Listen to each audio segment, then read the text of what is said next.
You're listening to Sudbury News Talk. I want to show you something. Stand by. On the morning shift. Anything could happen. Sudbury News Talk on the morning shift.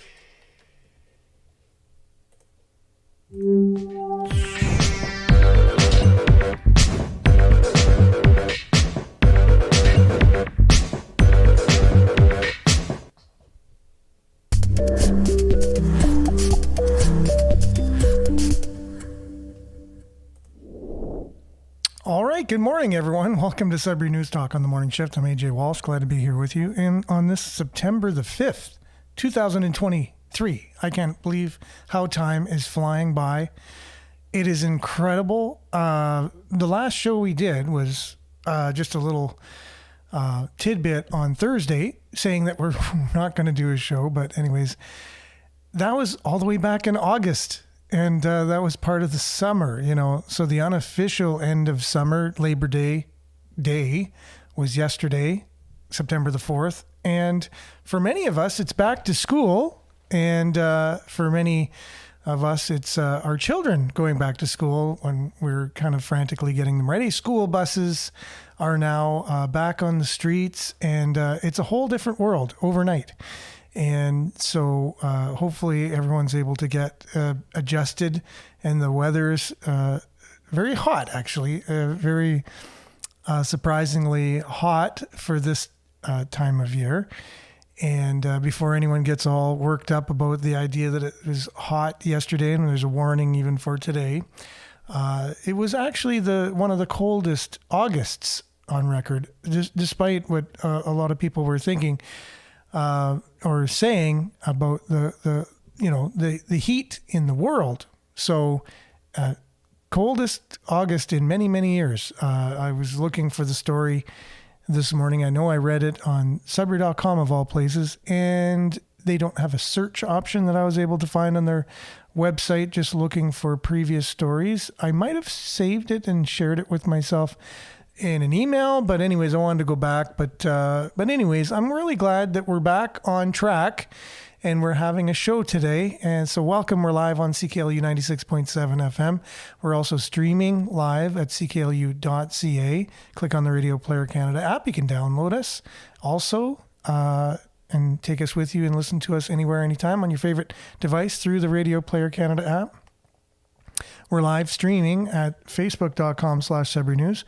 youtube.com/Sudbury News as well. Make sure to like, share, subscribe, follow, and all that stuff as we still can. And just wondering what's going to be happening with all of the online stuff with the show and with news and all that stuff. So we're still here. So we'll just take it one day at a time. Mainly, though, make sure to comment, because I'll do my best to read the comments for those listening on the radio, because we do have many people who join us on the Facebook and YouTube lives, and we're able to have a conversation. That's the idea of the show. It was the idea to have a facilitated, moderated conversation about the issues that affect us locally and abroad, and try and make sense of this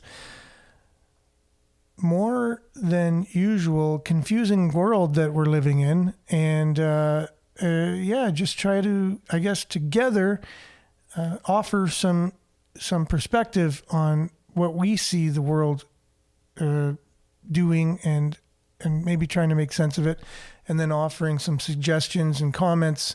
And through that, maybe we can enrich each other's lives a little bit in offering these perspectives. Anyways, a conversation nonetheless. And it just kind of, the idea of getting together with a bunch of friends in the morning at a coffee shop and just discussing the issues. So do our best to share the stories, as much of the facts from the stories from Sudbury.com, CTV, Northern Ontario, Sudbury Star, CBC Sudbury, and then also some more broader issues from other news outlets. And I like to give a lot of independent media sources a chance on the show to show that there's more out there in the independent media world, although seemingly under attack these days, still out there and going strong. And so I like to oftentimes use their perspective on this show to give us in Sudbury, to enrich our lives in Sudbury a little bit more and see that there's other perspectives out there on different issues. With that, good morning, Judy. Thanks for joining us. Glad that you're the first on again this morning. So first to the race. You're number one in the race, I guess. Monique, good morning.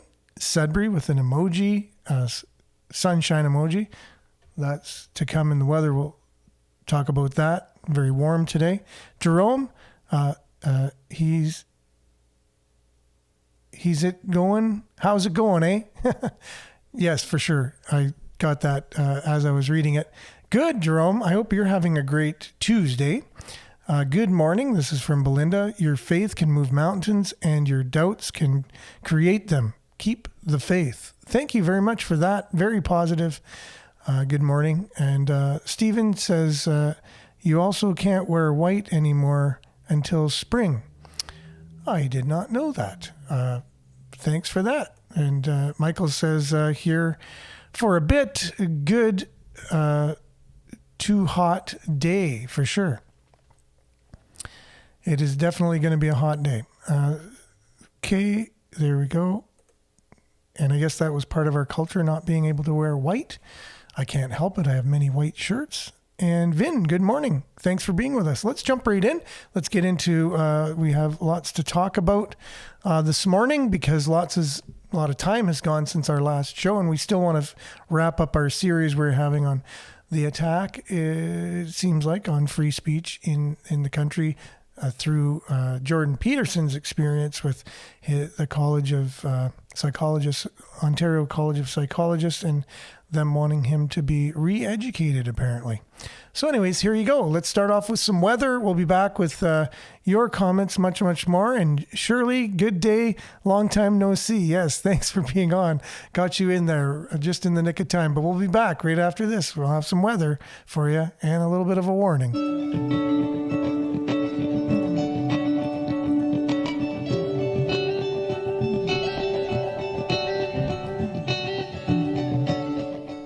Sudbury Weather brought to you by sudburyweather.ca as usual.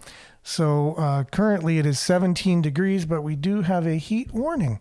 Very rare for this time of year, but nonetheless it's here.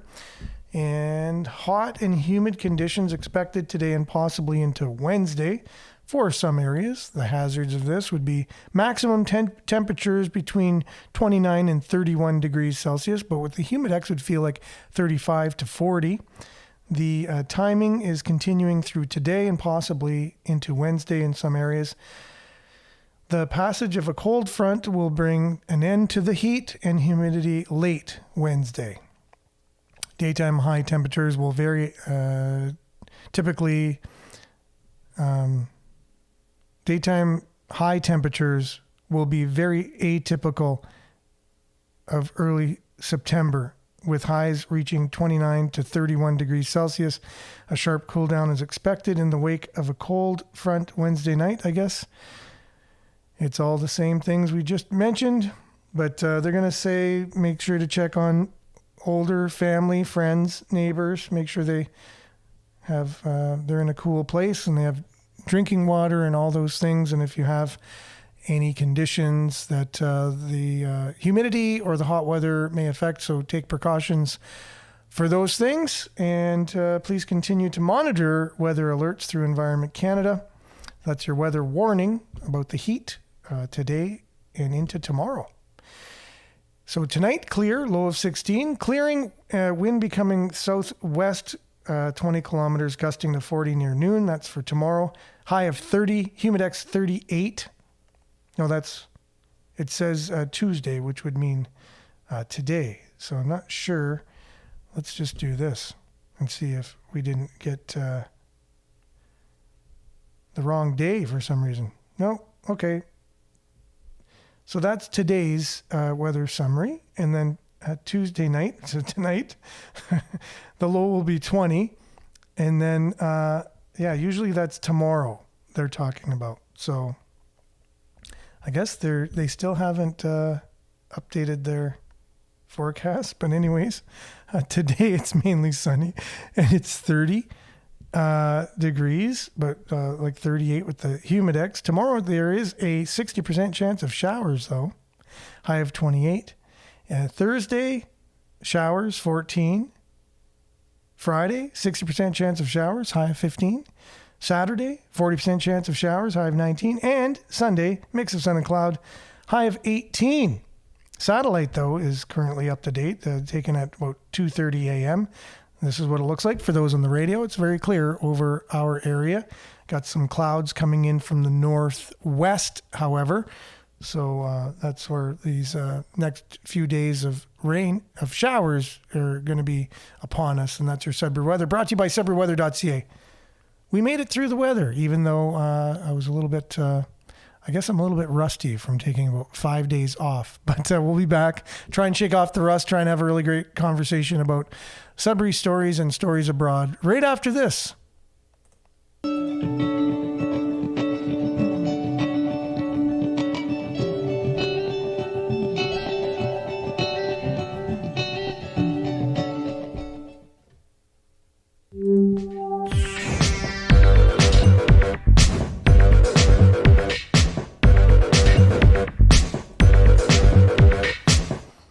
Okay, and welcome back, everybody. Let's see here. So there used to be a rule about not wearing white after Labor Day.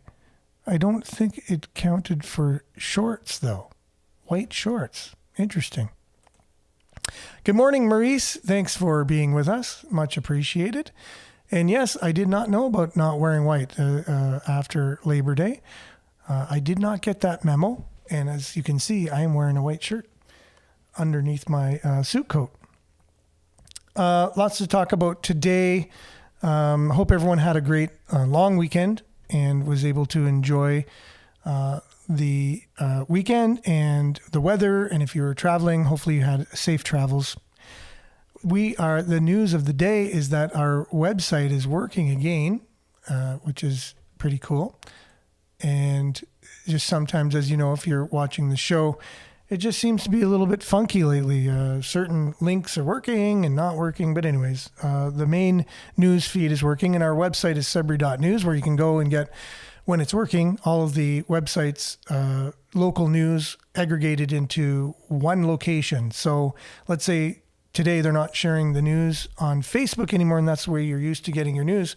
Well, you could go to Sudbury.news, and that's where you can see Sudbury Star, Sudbury.com, Northern Ontario CTV News, and CBC Sudbury, all aggregated in one location for a place to get all your local news in one spot.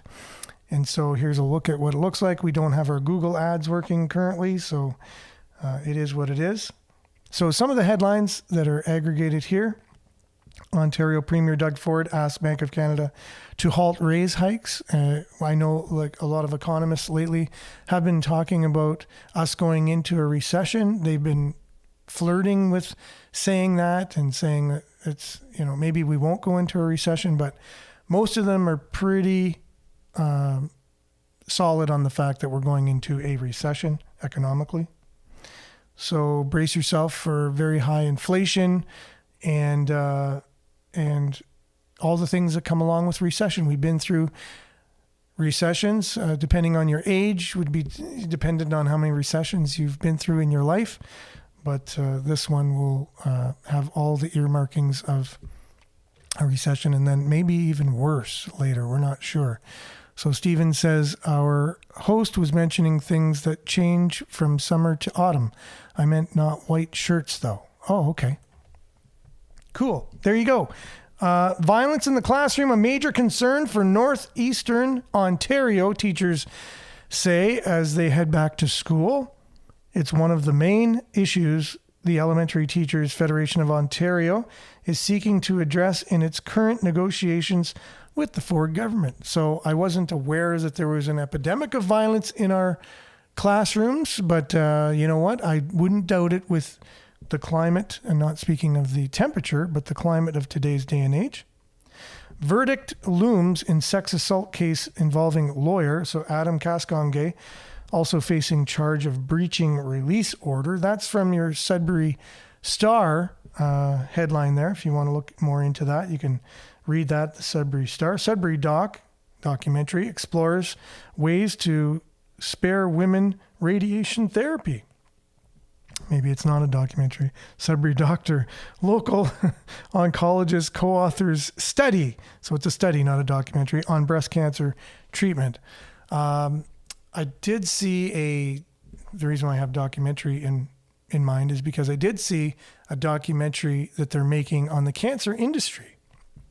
And, well, not only making, I think it's made, and I saw the trailer on that.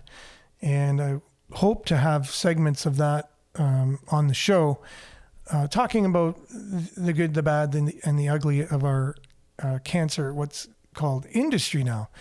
It's not just something you can get and destroys your life and oftentimes kills us. It is an industry, multi-billion-dollar, if not trillion-dollar industry. And the documentary explores the idea of cancer and whether or not the industry itself is in favor of a cure, and whether or not they are taking measures to thwart that in some cases, and how would people feel about that if they found out that's what's been going on, right?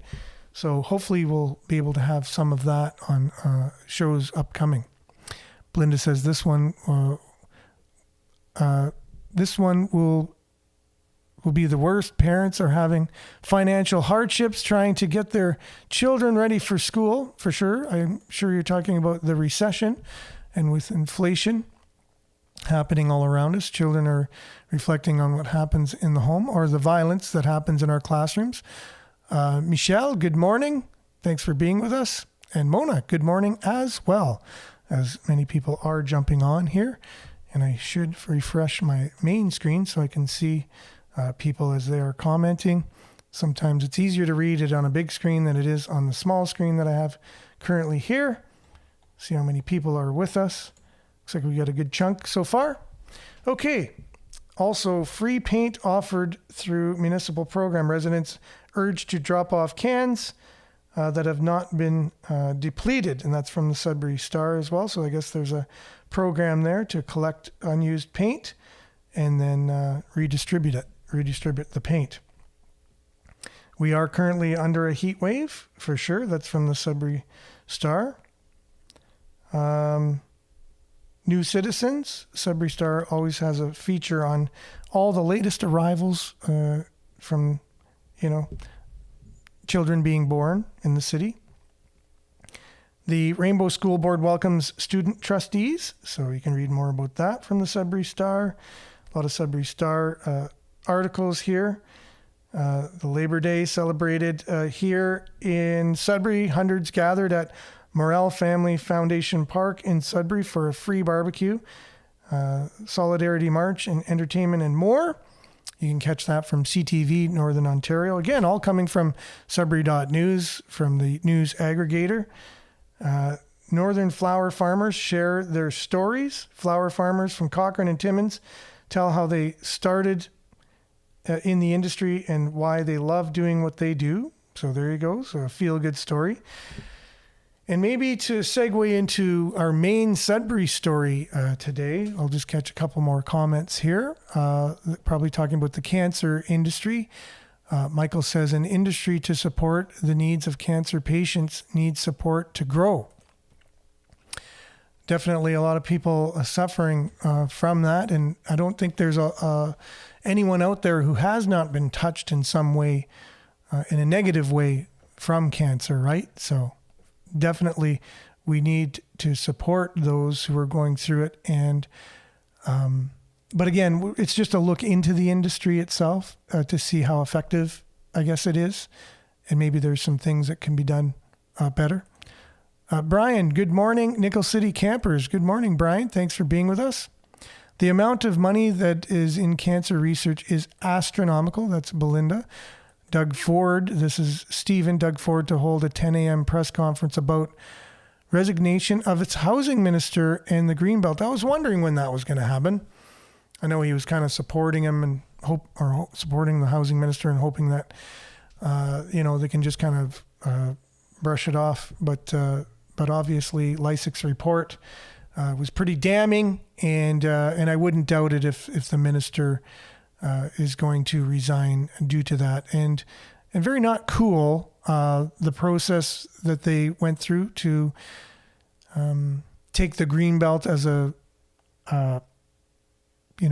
area that was designated to be green in the city, and then, I don't know, just find ways to get around things and then build on that land, and whose pockets were lined and who got the contracts and all that stuff. Again, very not cool when it comes to government doing, what they want, and then no accountability, right? So we hope that there at least will be some accountability. Can they correct what was done?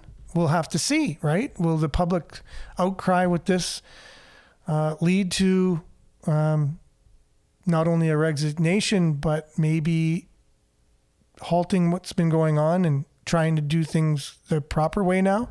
I don't know. Have we gone too far down the road? We'll have to see. And is there going to be accountability? Will we ever see government really truly being accountable? How do we hold them accountable? Just at election time? We're not sure. Doug Ford has dirty hands in this whole Greenbelt fiasco. Billions of dollars at stake here. That's Belinda also saying, and who will be able to afford these homes? Correct. Housing Minister Clark resigned yesterday. Oh, okay. Ford is next. Oh, interesting. I wasn't aware. I was really trying to enjoy the long weekend and really didn't have my nose as much in the news as I possibly should have, in anticipation of the show today. But thanks for that, Stephen. So, yeah. So you think Ford is going to resign today? That's interesting. Wow. Okay, so we'll have to have more on that tomorrow, if that in fact happens. Sudbury's, this is the next story on the docket here. Sudbury's Gateway Speedway project expands. Those things they put on the road to halt people from, I guess deter people from going faster on our roads. And a pilot project in Greater Sudbury trying to get drivers to slow down on residential streets is expanding across the city. I definitely want to open this one. This is Northern Ontario CTV News. So let's see if it's just a video or what's going to happen. If it is, yeah, it looks like a video. So maybe we'll just take a second and maybe see what they have to say about this.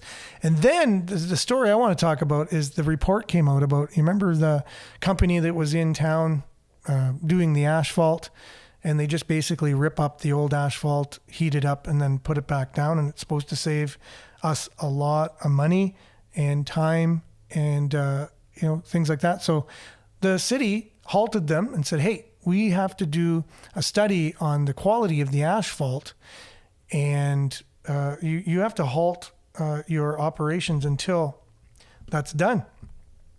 So anyways, they're doing a big report on that. So now the report is out, and we want to look at it, look at the the good, bad, and the ugly from this report, and see if, speaking of accountability, might be able to hold some people accountable. But first off, what about these speed bumps, and how is this program going to be continued? The Gateway Speedway pilot project began in the summer of 2022. Now fast forward a year, it's being rolled out throughout the city. It started in a section of Sudbury, looking at the impact of reducing the speed limits in an entire area and the way people drive. So that business case was approved. So we're in the process right now of installing the Gateway speed limit area signs in all wards throughout the entire community. Rocca says the whole idea is to keep the community safe, especially with kids headed back into the classrooms. Those school zones that used to be a 40 kilometer per hour posted speed limit will be reduced down to 30 kilometers per hour. It's an option that the city's come up with to slow people down. Just off duty, I've seen people slowing down in those areas, even on duty as well. So it works, but it's just another way to promote road safety. The police service is working closely with the city to help with enforcement of the new speed limits. It's kind of nice. It's nice for them to get us involved, because it involves the education, engineering, and enforcement pieces of traffic safety. So. As well as reducing speed limits, drivers may have noticed the addition of road bullards like these ones here as a way to promote slower driving. And that program has also been expanded to another 10 locations this summer. And that is the summer program where we install traffic calming or traffic bollards within a roadway to get people to slow down. And with kids ready for day one of the new school year, officials say keeping everyone alert and driving at a safe speed is the #1 priority. Ashley Bacon, CTV News, Sudbury. Road bullards. I guess that's the official name, road bullards. And I don't know, have you encountered any of these road bullards as you were out driving around the greater city of Sudbury? They're putting them in, I think he said, 10 new locations. Do you think they've slowed down traffic? Do you think they are necessary in our city to do that? They've reduced the speed limits. So currently, or it was 40 kilometers per hour in school zones. They've reduced that to 30 kilometers per hour. They've installed cameras that give tickets automatically at lights. If you go through a red light, you will be instantaneously mailed a $300+ ticket in the mail. They're going to have more, photo radar just on streets if you're going past the speed limit. So they're reducing speed limits, and then they're just going to add more of this automated, give you a ticket automatically. Are you in favor of what the city's doing? They have speed bumps as well on a lot of our main roads. I'm thinking of in the South End, especially on Southview Drive, the speed bumps. I've traveled quite a bit, Northern Ontario, Southern Ontario. I haven't really seen other cities doing this many things in an area, in a city, to slow down traffic.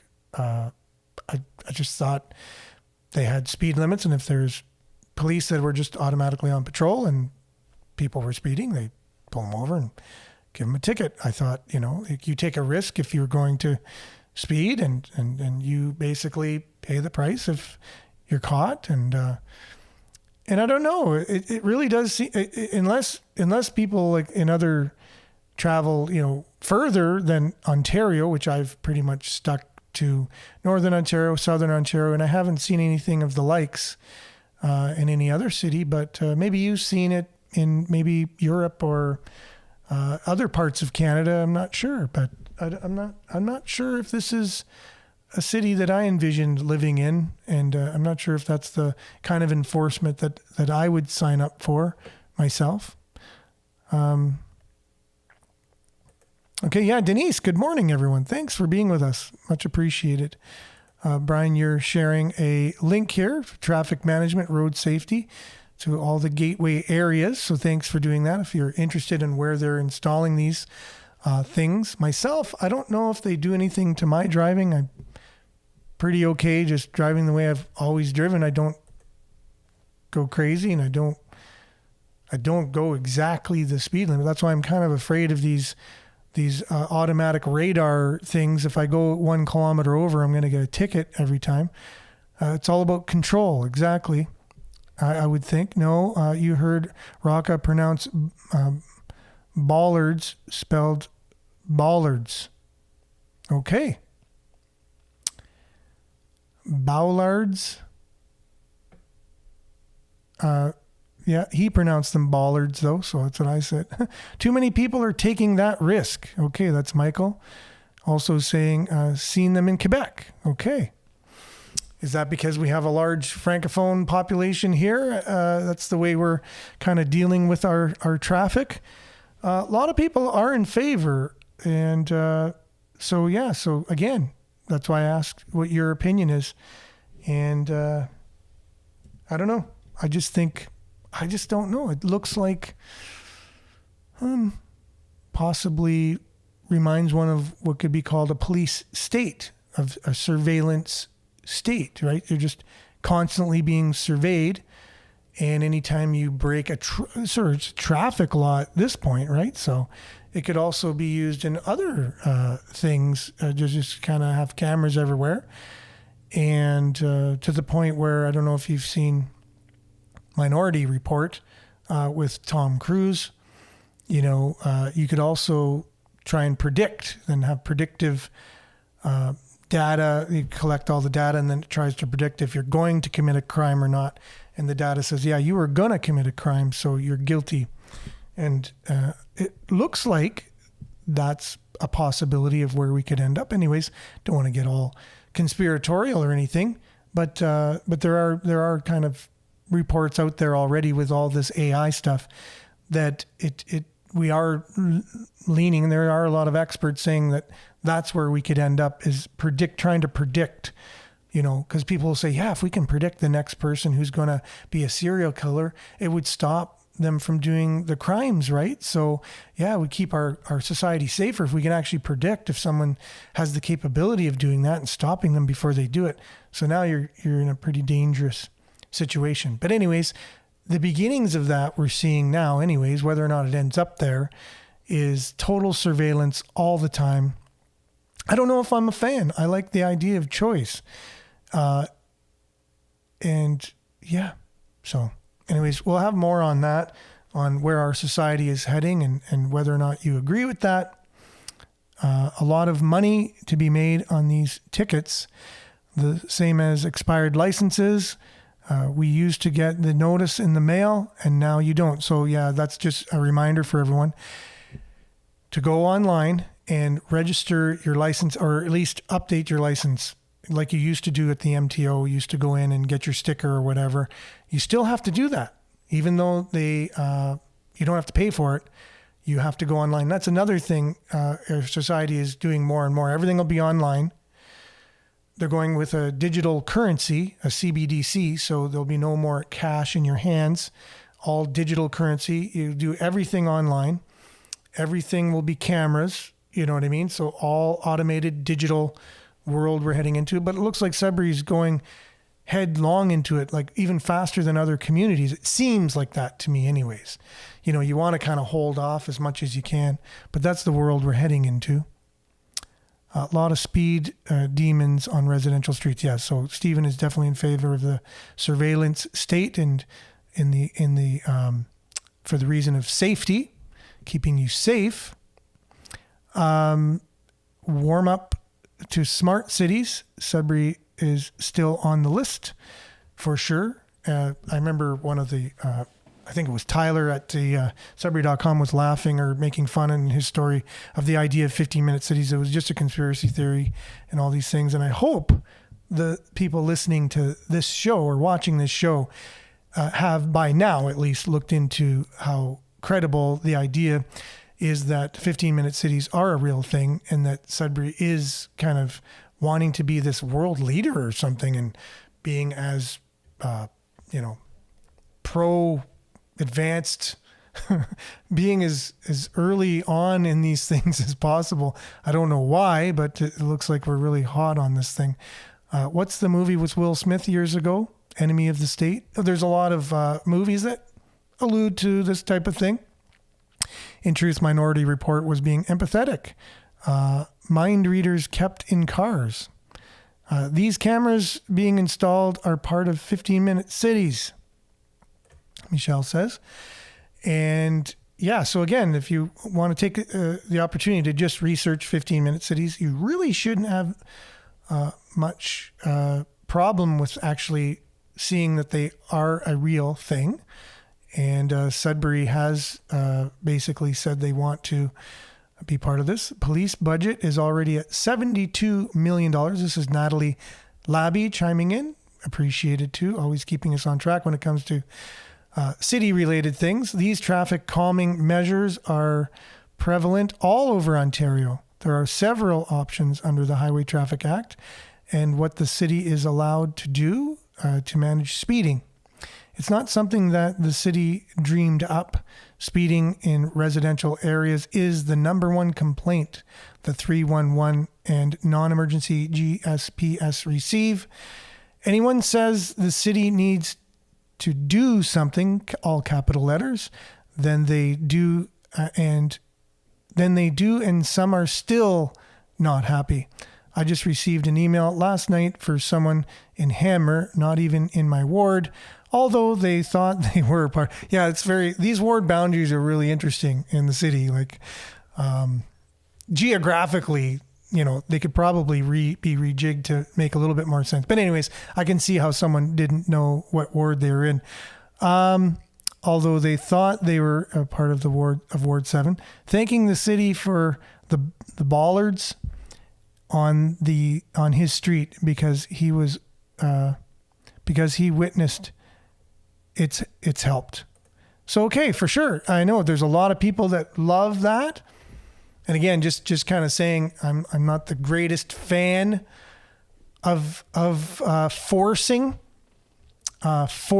people to do things. I think there's laws and people have choices, and if they choose to break them, they have to take the risk of the actual the outcome of their choice. Because I think that's a dangerous road you go down when you force anybody to obey anything. Force is not a thing that ends up well in societies. So anyways, China's titled the most surveyed country globally. This is Brian, with 200 million CCTVs. America has the highest number of CCTV cameras per capita at 15.28, and the UK is the third most surveilled country in the world with 628,000 odd cameras. Belinda says we should be worried about data collection and surveillance because they are becoming the norm.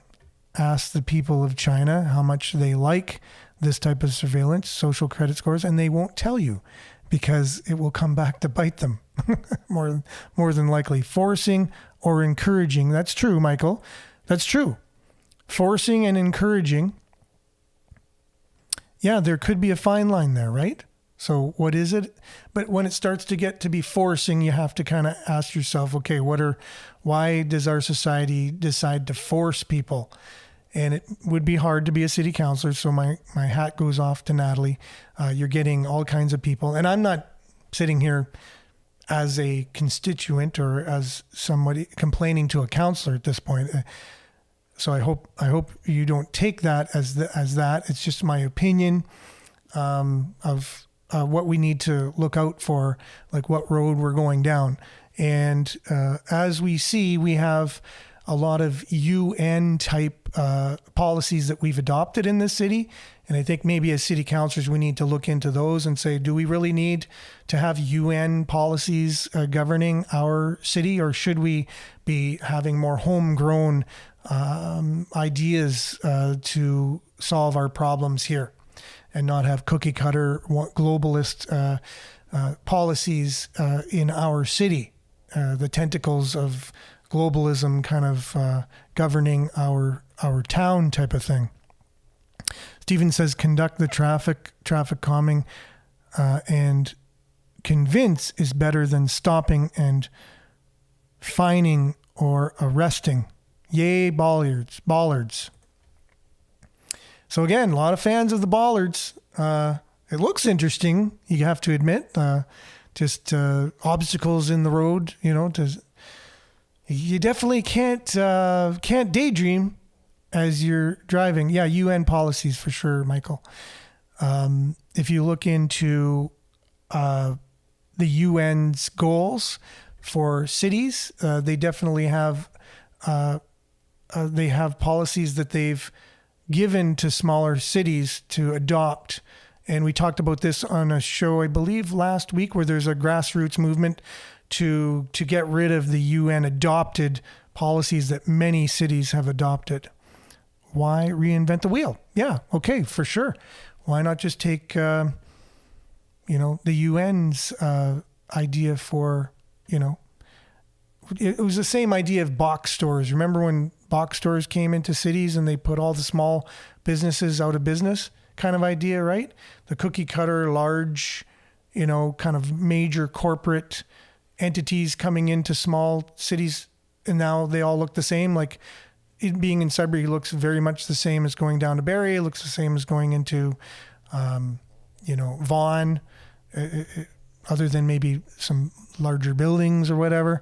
We got all the box stores and all that stuff. It's inevitable. The world is going into to globalism, but at the same time, we might be able to retain some of our own identity and not just quickly adopt these policies and programs, and might think about them a little bit more. But there are people who are working for them, who have feet on the ground here, who advocate for it and are in influential positions, who do basically lobby for these to get adopted. And if you're not aware of where they're coming from or whatever, it just could seem like it just makes life a lot easier and whatever. But to be aware, be educated.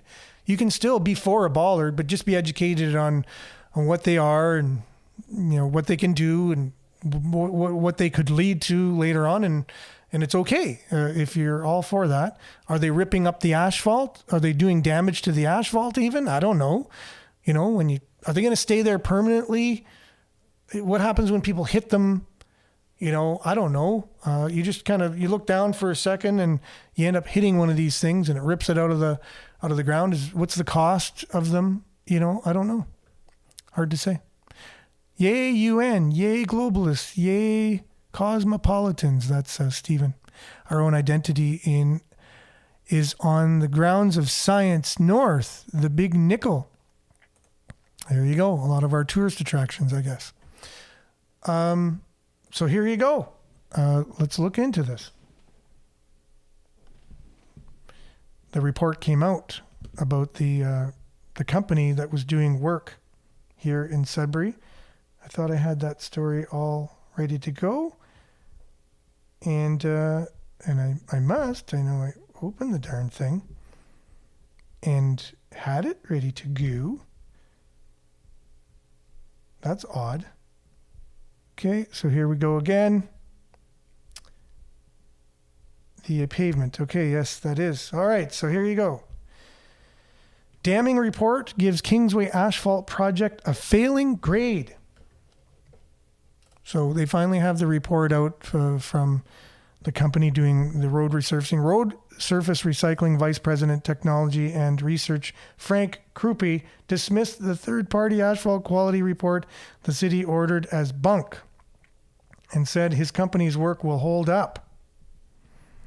The long-awaited asphalt quality test results are in, revealing this summer's partially completed asphalt recycling project on the Kingsway is not up to snuff, with various deficiencies recorded in a third-party report by WSP. It has been determined that the work done by road surface recycling would only last a few years before additional work would need to be done. Well, that's no different than any other road work I've seen in Sudbury. Right? Okay. If you live in Sudbury, you know what I'm talking about. All right. So,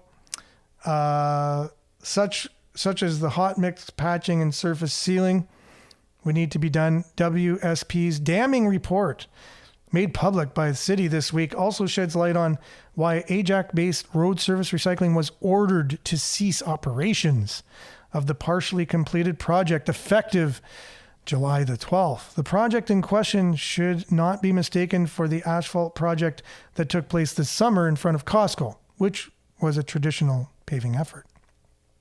The one that we're used to here, that they usually go so well and make our roads so good. All right. The hot in place asphalt recycling pilot project undertaken by Road Surface Recycling was on the Kingsway between Highway 17 bypass and 400 meters southeast of 2nd Avenue. Concerns of quote-unquote non-conformances to the specification requirements, unquote, were noted early on. Oh, great. Early on,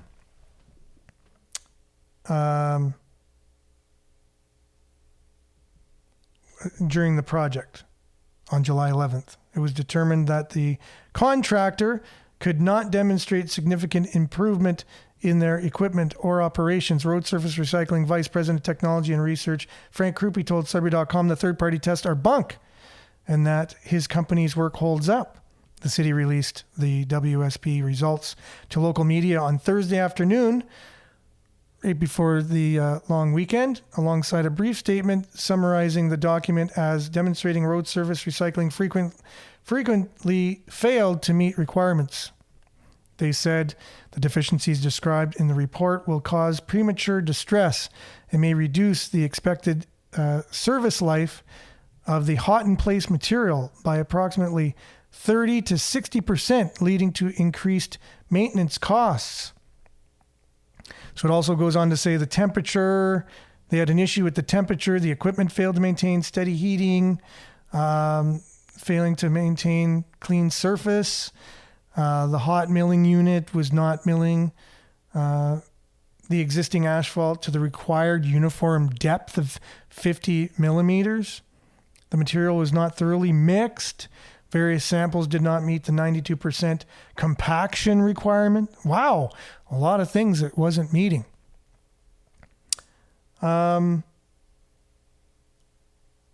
the WSP visited the site on July 27th for a visual inspection and report noticing a separation in the asphalt. Fat spots were seen in some locations.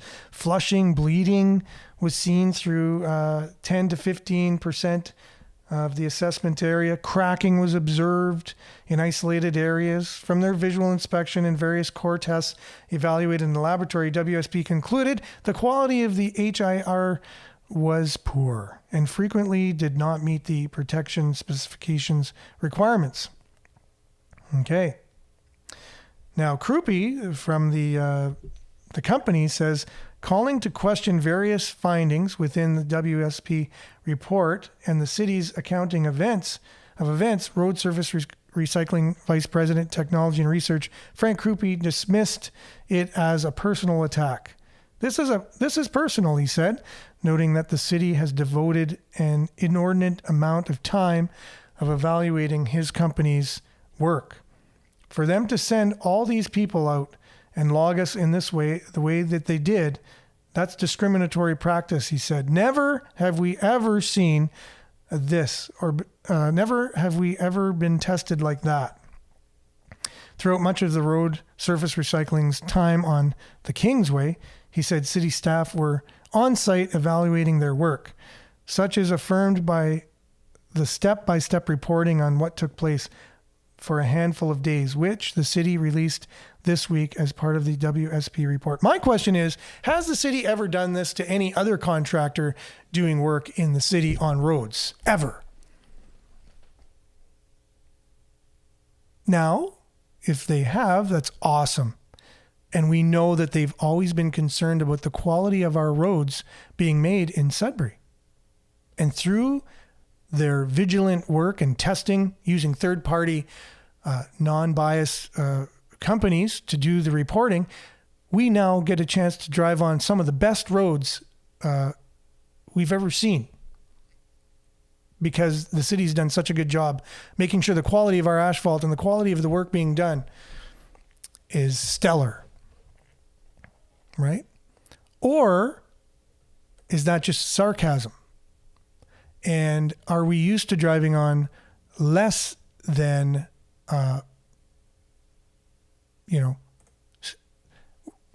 subpar roads that are riddled with potholes? Then when we have new roads, it only takes a couple of years before they obviously have to do that sealing thing on it, which gives a lot, all the veins, those black veins that you see.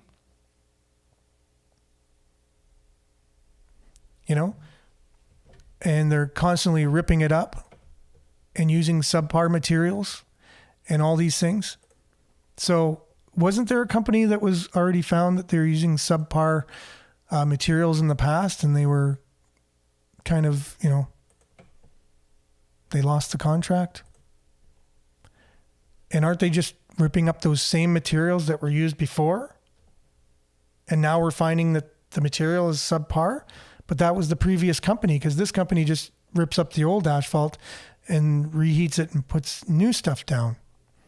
So there's a lot of questions to be said here. I hope this leads to more investigation into how the city handles its roads to begin with, and why they've been so meticulous on this company, looking into them and what they're doing, and what's the reason for that. Why are they being so meticulous with these guys and they didn't seem to be with companies before? I've never seen a report like this come out for any other road construction company. If anything, I've talked at length on this show about the subpar work that's been done historically on our roads here in Sudbury. And the evidence is clear. It's there. Now, you can say it's because of our temperature all you want. You can say it's because of big trucks all you want. But a road expert basically said about our roads that no, that is not true. If the roads were made right in the first place, they should last at least 10 years, and there should be a warranty put on the roads by the company who does them, who guarantees them. And if anything goes wrong with those roads, that company is footing the bill to correct the problems. That's what other municipalities do. And it was an interview on CBC right here in Sudbury. I listened to the host was dumbfounded from that interview.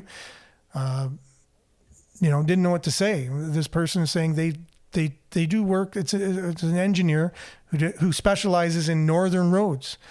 Says there's roads in cities with temperatures far below what we get, and larger trucks driving on them, and they're way better condition and they last.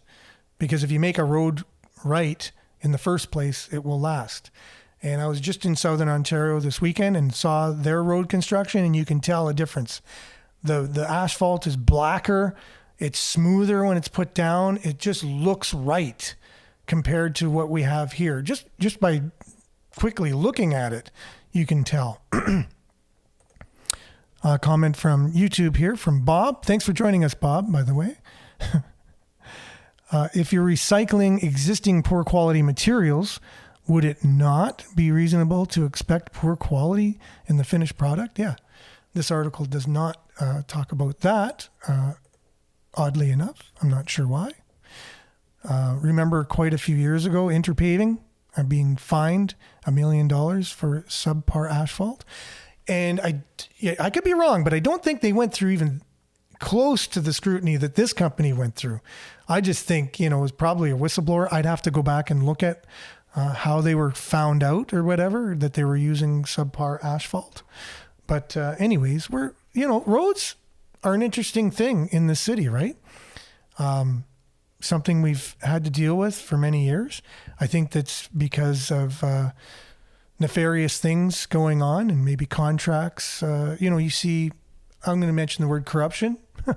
When I see how much tax dollars are taken from us, and then you get a subpar result back and you have to drive on pothole infested roads, and that should slow us down. There you go. So why are we putting up these bollards and putting up speed bumps and photo radar and stuff?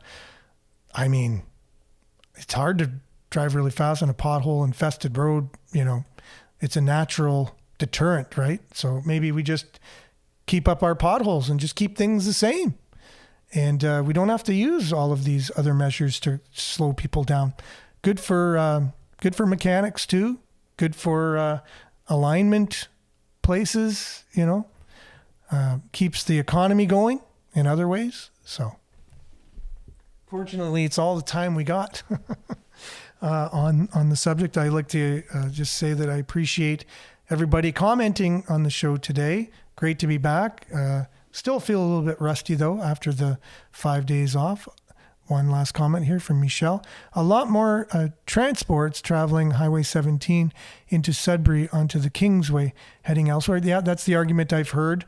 A lot of people say is the large trucks, but this engineer said that should have nothing to do with the roads if they're made correctly, and the temperature as well. Heard the temperature thing, that we get cold weather and that affects, and then it gets hot and cold. And anyways, this guy said no, if they're made correctly, that also should not happen. I don't think Interpaving even paid a fine. They went into court appeals. So there you go. That's that'll continue to be a hot topic here. And thanks for the links, Brian, that you're sharing there. Hope everyone has a great Tuesday, and we'll be able to be back, God willing, same time, same place tomorrow. Down south has a lot of transports, and they don't have this issue for sure. Now, some could say, but they don't have the temperature issue, right? So, but it's not about temperature and big trucks. It's about construction quality, and taking these things into account. Engineers have already found ways to deal with temperature and big trucks, because they've learned about these things, because we've had big trucks and we've had temperature for a long time, and engineers have been able to come up with ways to combat that. But Sudbury just has to catch up. Instead of putting up bollards and photo radar and speed bumps and all these things, maybe we should be concentrating on building quality roads and not concentrating on fining our citizens all the time for things that they do wrong. Okay, so here you go. Stay tuned now for Earshot Daily on CKLU 96.7 FM. We'll be back, God willing, same time, same place tomorrow. So take care, everyone. Ciao.